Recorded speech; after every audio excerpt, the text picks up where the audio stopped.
నమస్తే. Welcome to big TV. నేను మీ గౌతమి. గత కొన్ని రోజుల క్రితం ఈ నాగరాణి భాగవతం ఏదైతే ఉందో లైవ్‌లోని బిగ్ టీవీ ఎక్స్‌క్లూజివ్‌గా చూపించే ప్రయత్నం కూడా చేశాము. అంటే ఏదైతే గత జన్మ ఉందని చెప్పి తాను మీడియా అన్నీ కూడా చేసుకొని చెప్తూ ఉన్నారో వాటన్నిటికి ఫుల్ స్టాప్‌గా తను అసలు నాగరాణి కాదు అని చెప్పి కూడా క్లియర్ కట్‌గా చెప్పడం జరిగింది. అయితే రీసెంట్‌గా కూడా ఆమె ఎన్ని మీరు ప్రయత్నాలు చేసినప్పటికీ విజయనగరంలోని విగ్రహాలు ఉన్నాయి. అవి నేనే పెట్టాను. నాగరాణి ఆ యొక్క జన్మలోని మేమే పెట్టాము. తప్పనిసరిగా అవి తవ్వితే అక్కడి నుంచి విగ్రహాలు బయటకొస్తాయి. ఇది లోక కళ్యాణం కోసం అని చెప్తూ ఉన్నారు. అసలు ఈ కలియుగంలోని ఇటువంటి గత జన్మల గురించి అసలు ఈ స్ఫూర్తులు కావచ్చు, ఇలాంటివేమైనా అందరికీ కూడా కలిగే అవకాశం ఉందా? అసలు ఈ నాగరాణి గురించి ఎంతవరకు నమ్మొచ్చు, ఎంతవరకు నమ్మకూడదు? వీటన్నిటి గురించి మాట్లాడితే ఇవాళ మనతో పాటు ఉన్నారు ఆదిపరాశక్తి క్షేత్రాధిపతులు శ్రీ నిత్య విద్యానంద భారతి గారు ఉన్నారు. ఆయనతో మాట్లాడి మరిన్ని విషయాలు తెలుసుకునే ప్రయత్నం చేద్దాం. గురుగారు నమస్తే అండి. ఈ గత జన్మల గురించి అంటే ఇప్పుడు జనాలకి ఏంటంటే అసలు గత జన్మ అనగానే చాలా ఇంట్రెస్టింగ్‌గా చూస్తున్నారు. వాళ్ళు చెప్పేది నిజమా? అబద్ధమా? అనేది పక్కన పెట్టి, వాళ్ళు అసలు నిజం కాదు అని చెప్పి మేము ప్రూవ్ చేసే ప్రయత్నం చేసినప్పటికి మీరు హిందువులు కాదు అని చెప్పి మతాల్ని ఇక్కడ తీసుకొచ్చే ప్రయత్నం చేస్తూ ఉన్నారు. హిందుత్వంలోనే నాకిట్లా దేవుడు కనిపిస్తారు. నేనే దేవుడిని అని చెప్తుంటే మీరెందుకు నమ్మలేకపోతున్నారని చెప్పి తిరిగి మమ్మల్ని క్వెషన్ చేస్తూ ఉన్నారు.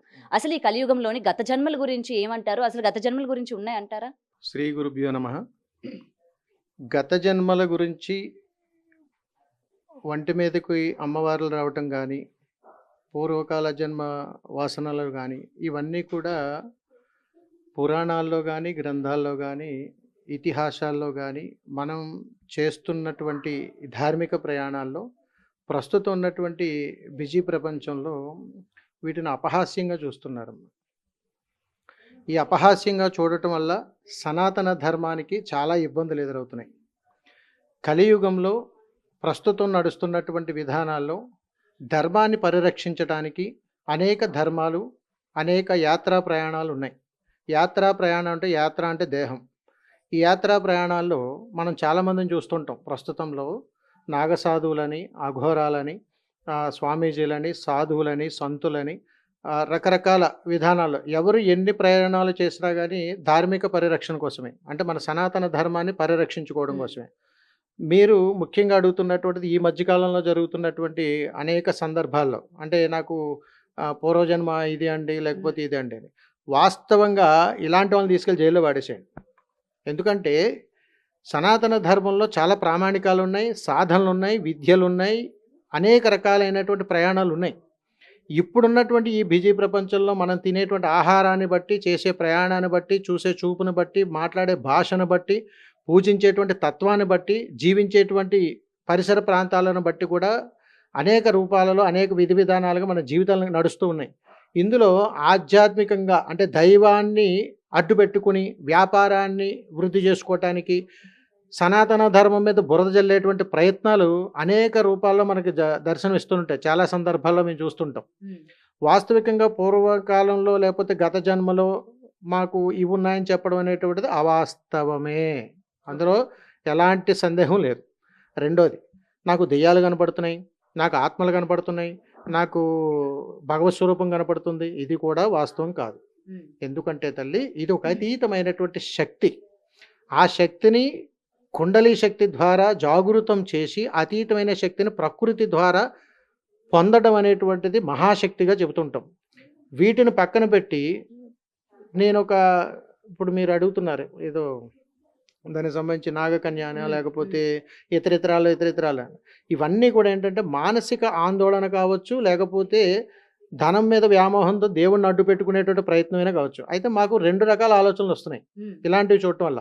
ప్రస్తుతం ఇక్కడనే కాదండి, యావత్ దేశమంతా కూడా చాలా చోట సందర్భాలలో సనాతన ధర్మం వైపు బురద జల్లేటువంటి ప్రయత్నాల్లో కొంతమంది మత మార్పిడులకు తోడ్పడేటువంటి వాళ్ళు కానీ, మత మార్పిడుల కోసం విపరీతమైన ప్రయత్నం చేసేటువంటి వాళ్ళని, గిరిజన ప్రాంతాల్లో ఉన్నటువంటి వాళ్ళని టార్గెట్ చేసుకొని ఒక రకమైనటువంటి ప్రయత్నాలు కూడా చేసేటువంటి విధానంగా కూడా మేము చూడొచ్చు దీన్ని. ఎందుకనంటే హిందూ ధర్మంలో హిందూ దేవుళ్ళ మీద రకరకాల అభియోగాలు చేస్తూ ఇలాంటి వాటిని కూడా ప్రేరణ చేసి, అంటే ఈ విద్యకు, ఈ చదువులకి, మనకి అంటే కొద్దిగా నాగరికతకు దూరంగా ఉన్నటువంటి ప్రజలను టార్గెట్ చేస్తూ వాళ్ళల్లో లేనిపోని మభ్యలు ఇవన్నీ తీసుకొని వచ్చి మీరే దేవత, మీరే దేవుడు అని చెప్పి ఒక హిప్నటైజ్ లాగా వాళ్ళు చేసినప్పుడు వాళ్ళకి తెలియకుండానే కొంతవరకు తప్పు చేస్తూ మేము ఇందులోనే ఉన్నాం, మేము దేవతలం అనేటువంటి ఒక ప్రయత్నంలో కూడా కొంతమంది నడుస్తున్నాయి. ఎందుకంటే మా జీవిత అనుభవంలో కొన్ని మేము చూసాం ఇలాంటివి. కొద్ది రోజులకి జరిగిన తర్వాత ఇలా ఎందుకు జరిగిందో కూడా మాకు తెలియదు అనేటువంటి సందర్భాలు కూడా మేము చూసాం. అలాగే మన హిందూ ధార్మిక దేవుళ్ళ మీద ఇలాంటి అభియోగాలు చేస్తూ వీళ్ళనే టార్గెట్ చేసుకుని మీ దేవుడు మిమ్మల్నే కాపాడుకోలేకపోయాడు, ఇలాగున్నాడు అలాగున్నాడు అని చెప్పి వంకలు పెడుతూ మతాన్ని మార్చేటువంటి ప్రయత్నాలు కూడా చేయడానికి ఆశ్చర్యపోక్కర్లేదు. రెండవది, ఇలాంటి వాళ్ళు గ్రామాల అవగాహన లేక ఆలోచన రాహిత్యంతో అసలు సనాతన ధర్మం మీద, దేవతల మీద, వాళ్ళు చేసేటువంటి ప్రయాణం మీద సరైనటువంటి అవగాహన లేక మూఢనమ్మకాలుగా చూసేటువంటి అనేక విషయాలు ఇంకా మారుమూల గ్రామాల్లో నడుస్తూనే ఉన్నాయి. వాటిని దృష్టిలో పెట్టుకుని నేనే దేవుణ్ణి, నేనే ఇది అనేటువంటి ఒక భ్రమలో బ్రతుకుతున్న వాళ్ళు కూడా ఉన్నారు. వాళ్ళని ఇన్స్పైర్గా తీసుకుని ఇలాంటి వాళ్ళు కూడా పుట్టుకొస్తూనే ఉంటారు. ఇప్పుడైనా కాదండి, భావితరాల్లో కూడా ఎప్పుడూ కూడా పూర్వజన్మలో నేను ఇది అని చెప్పడానికి ఎలాంటి ఆలోచనలు, ఎలాంటి విధానాలు ఏది లేదు. కాబట్టి దీనికి ఒక నిర్దిష్టమైనటువంటి సాధనలు, విధానాలు, ఒక గౌరవము, ఒక ప్రయాణము, ఒక సనాతన ధర్మము, దానికి ఒక మంత్రము, ఒక దైవం, ఇవన్నీ ఉన్నాయి. ఎందుకు ఇలాంటివన్నీ జరుగుతాయి అని మీరు అడిగితే, సరైనటువంటి గురువు లేనప్పుడు స్వయం ప్రకటితగా నేనే దేవుడని అహంభావంతో ప్రయాణం చేసేటువంటి వాళ్ళకి దేవత కనపడుతుంది, మాట్లాడుతుంది, నా వంక చూస్తుంది. నేను ఇలాంటివి చెప్పడం వల్ల సనాతన ధర్మానికి సరైనటువంటి అవగాహన రాహిత్యంతో సరిగ్గా మనం గైడెన్స్ ఇవ్వలేనప్పుడు చిన్న చిన్న మారుమూల ప్రాంతాల్లో మనం చెప్పేటువంటి మాటల్ని వాళ్ళు ఇన్స్పైర్ అయ్యి నాకు కూడా అలాగే అనిపిస్తుంది కదా, నాకు కూడా కల్లో కనిపిస్తుంది కదా, నా భావాలు అలాగే ఉన్నాయి కదా, అందుకని నేనే దేవుణ్ణేమో, నేనే అమ్మవారినేమో అనేటువంటి భావాలతో వచ్చేటువంటి వాళ్ళని సిగం వచ్చిందని చెప్తుంటాం చాలా మారుమూల ప్రాంతాలలో. వీరిని గద్దెగా కూడా చెప్తుంటాం. అంటే నలుగురు కలిసి మీరే దేవతమ్మ, మీరే దేవుడు అని అంటే ఇంకా దేవుళ్ళు అయిపోతుంటారు. ఎప్పుడైనా గుర్తుపెట్టుకోండి, భక్తి వేరు, భావం వేరు, ఆలోచన వేరు, తత్వం వేరు, జ్ఞానం వేరు, బుద్ధి వేరు. ఈ గురుగారు ఇక్కడ ఒక కాంట్రవర్సీ ఉంది. మీరు అన్నారు కదా సిగం వచ్చే వాళ్ళందరిపైన దేవుళ్ళు వస్తారని కాదు అని చెప్పి. అయితే ముఖ్యంగా ఇక్కడే తెలంగాణలోనే చూసుకుందాం, కొంతమంది రంగం చెప్పే వాళ్ళు కూడా ఉంటారు. మరి వాళ్ళ మీద అమ్మవారు పూనిన తర్వాత ఓ వేలాది మంది ఆ రంగంలోని ఆవిడ ఎటువంటి మార్పులు వస్తాయి, భవిష్యత్తులో ఏం వస్తాయి, వరదలు వస్తాయా, విపత్తులు వస్తాయా అని చెప్పి అవే చెప్పడం కోసం వేలాది మంది ఆ సంవత్సరం పర్టికులర్ గా వస్తూ ఉంటారు. మరి ఇది కూడా అబద్ధమా అని చెప్పి ఒక క్వశ్చన్ రైజ్ అవుతూ ఉంటుంది. దీనికి ఏం చెప్తారు? వాస్తవికంగా తల్లి, పురాణాలలో అంటే మన పూర్వకాలంలో ఒక నానుడు ఉండేది. ఎవరైనా భగవంతుడికి దగ్గరగా అతీతంగా ఎక్కువగా పూజలు చేసిన, ఎక్కువగా చేసిన వాళ్ళల్లో నేనే భగవత్ స్వరూపం అనే భావనతో ఉండేటువంటి వాళ్ళు చాలామంది ఉన్నారు. అప్పట్లో మానసికంగా సందిగ్ధం కాలేదు ప్రజలు. ఇప్పుడు రోజులు గడిచే కొద్దీ ఏమిటనంటే ఇది నిజమా అబద్ధమా, నిజంగానే అమ్మవారు వస్తుందా, నిజంగా వారు ఒంటి మీదకి వచ్చి ఇట్లా మాట్లాడిస్తుందా అనేటువంటి భావాలు ఉంటాయి. అలాగే ఒకప్పుడు ఇవన్నీ ఉండేవి కాదు. ఎందుకనంటే ఒకప్పుడు మనకు మంత్రసాని డాక్టర్స్ ఉండేవారు కాదు, మంత్రసాని ఉండేవారు. మంత్రసాని దగ్గరికి తీసుకొస్తే వారు ఏం చేస్తే అదే నయమయ్యేది. అట్లానండి. ఇప్పుడు కాలంలో మంత్రసాని దగ్గరికి పోరు. కానీ భగవంతుడు ఒక దేహం మీదకు వచ్చి నేను మాట్లాడిస్తున్నాననేటువంటిది ఒక తన్మయత్వంగానే చెబుతాం తప్ప భగవత్ స్వరూపం నేటుగా వచ్చి ఏది పలికించదు, మాట్లాడు. ఇది క్లియర్, అందులో మొహమాట అయితే ఏం లేదు. ఈ ఈ తత్వంలో ఇప్పటికీ కూడా ఆ ఆచార వ్యవహారాలు కొన్ని మారుమూల ప్రాంతాలలో ఇప్పటికీ నడుస్తున్నాయి. వాటిని మనం గద్దె అంటూ ఉంటాం. ఎప్పుడైనా బోనాలు ఎత్తుకున్నప్పుడు, సంవత్సరానికి ఒకసారి జాతరలు జరిగేటప్పుడు ఆ రోజు అమ్మవారు ఒంటి మీదకి రావటం, ఇలా పలికిచ్చింది, బలి ఇవ్వండి, ఇలా చేయండి అని అంటాం. ఇది ఎందుకు జరుగుతుందని అంటే వారు అదే గ్రామంలో మమేకమైనప్పుడు అనేక సందర్భాల్లో అనేక విషయాల గురించి వాళ్ళు మానసికంగా ముందే సందిగ్ధం అవుతారు. సందిగ్ధం అయిన తర్వాత ఎవరెవరైతే వారిని సంప్రదించాలనుకుంటారో వారు మాట్లాడుతున్నప్పుడు వారు సంపూర్ణమైనటువంటి స్పృహతోటే మాట్లాడతారు తప్ప అస్పృహతో ఎప్పుడు కూడా వాళ్ళు అన్నీ తెలుసు, వాళ్ళకి అన్నీ తెలిసే క్లారిటీగా క్లియర్గా మాట్లాడతారు. దీన్ని మీకు కొట్టి పాడేస్తున్నామని క్లియర్గా చెప్తున్నాం. ఎందుకనంటే ఇలాంటి విషయాలు ఎప్పుడు కూడా ఆధ్యాత్మికంగా బలమైనటువంటి విధానాన్ని బలహీనపరచడానికి మనంతట మనమే ఎదుటి వాళ్ళకి అవకాశాలు ఇచ్చిన వాళ్ళు అవుతాం తల్లి. గురుగారు ఇంతకు ముందు హిందుత్వం అంటే దేవుళ్ళని కాపాడే వాళ్ళు వీళ్ళందరూ ఉన్నారు. అప్పుడు నేను ఏ రోజు కూడా సనాతన ధర్మాన్ని కాపాడాలి అన్న ఈ వర్డ్ అనేది నేను వినలేదు అసలు. ఓకే, ఈ మధ్య కాలంలోని రీసెంట్ గా దేవతలు పడుతున్న, దెయ్యాలు పడుతున్న ప్రతి ఒక్కళ్ళు చిన్నపిల్లలే, అందరూ కూడా 20 బిలో ఉన్న వాళ్ళే. వీళ్ళు ఏంటి ఎందుకు ఇలా కనిపిస్తున్నారంటే లోక కళ్యాణం. దేనికి లోక కళ్యాణం అంటే సనాతన ధర్మాన్ని కాపాడడానికి వచ్చాం. ఈ రెండే మీ దృష్టిలో సనాతన ధర్మం అంటే ఏంటి? లోక కళ్యాణం అంటే ఏంటి? సనాతన ధర్మం గురించి చెప్పాలంటే నా వయసు సరిపోదమ్మా. అలాగని అడగటానికి మీరు సరిపోరు. ఎందుకనంటే ఆది కాలం నుంచి కూడా కొన్ని యుగాల నుంచి కూడా మన సనాతన ధర్మం మనకు ఆస్తి ఇచ్చింది. ఆ ఆస్తి ఇచ్చింది కాబట్టి దాన్ని మనం కాపాడుకుంటున్నాము కాబట్టి ఈ రోజుకి భారతదేశంలో మనం ఇలా ఉండగలిగాం. ఆ ధర్మాన్ని కాపాడుకోవడం కోసం మీరందరూ ఎవరు? మీకు అసలు దీనికి దానికి ఏంటి సంబంధం అనంటే ఒక భారతీయుడిగా మనందరం కూడా సనాతన ధర్మం మీదే ఆధారపడి బ్రతుకుతున్నాము కాబట్టి ఆ ధర్మాన్ని పరిరక్షించుకోవడంలో ఉన్నటువంటి మర్మమే ఇప్పుడున్నటువంటి జీవన మనుగడ. దీంట్లోంచి మనిషి తను బ్రతకడం కోసం అనేక రూపాల వేషధారణలు, అనేక రూపాల మత సామరస్యాలు, రకరకాల విధి విధానాలు వాళ్ళు స్వతహాగా పుట్టించుకున్నవి, వ్యాప్తి చెందుతున్నవి. నేను గొప్ప అంటే నేను గొప్ప, నేను గొప్ప అంటే నేను, ఏ ధర్మమైనా ఒకటే చెప్తుంది సనాతన ధర్మం. మన ధర్మాన్ని మనమే పరిరక్షించుకోవాలి, మన ధర్మాన్ని మనమే చాటి చెప్పాలి అని చెప్పి. ఈ మధ్య కాలంలో చాలామందిని చూస్తున్నాం. సంబంధం లేనటువంటి వాళ్ళు, ఇందులో ప్రయాణం చేయలేనటువంటి వాళ్ళు, ప్రతి ఒక్కరూ లోక కళ్యాణార్థం కోసమని, ఈ సనాతన ధర్మాన్ని పరిరక్షించుకోవడం కోసమని ఇయన్నీ చేస్తున్నారు. ఒకటి అడుగుతామండి కొన్ని సనాతన ధర్మం పరిరక్షించడం అంటే ఏమిటండి? హింసను సృష్టించడమా? హింస వచ్చినప్పుడు హింసే. అహింసగానే మనం బ్రతకాలని మనం చెప్తూ ఉన్నప్పుడు ఒకటే సూటిగా చెప్తున్నాం. ధర్మాన్ని పరిరక్షించాలనుకున్నప్పుడు ముందుగా మన ధర్మాన్ని కాపాడాలి. ధర్మానికి ఉన్నటువంటి విలువలను తెలియచేయాలి. ధర్మంలో ప్రధానమైనటువంటి అంశాలు ఏమున్నాయి మనకి? మనిషి జీవన మనుగడ, కట్టుబాట్లు, విధానాలు, అదేవిధంగా మన యొక్క హిందూయిజానికి సంబంధించినటువంటి కార్యాచరణలు, దేవాలయాల పరిరక్షణలు, భక్తి ప్రవర్తనలు, వీటన్నింటిని మీద ఉన్నటువంటి అవగాహనను మనం ఎప్పుడైతే పెంచుకోగలుగుతామో, సమాజానికి ఎప్పుడైతే తెలియజేయగలుగుతామో దాన్ని సనాతన ధర్మ పరిరక్షణగా చెబుతుంటాం.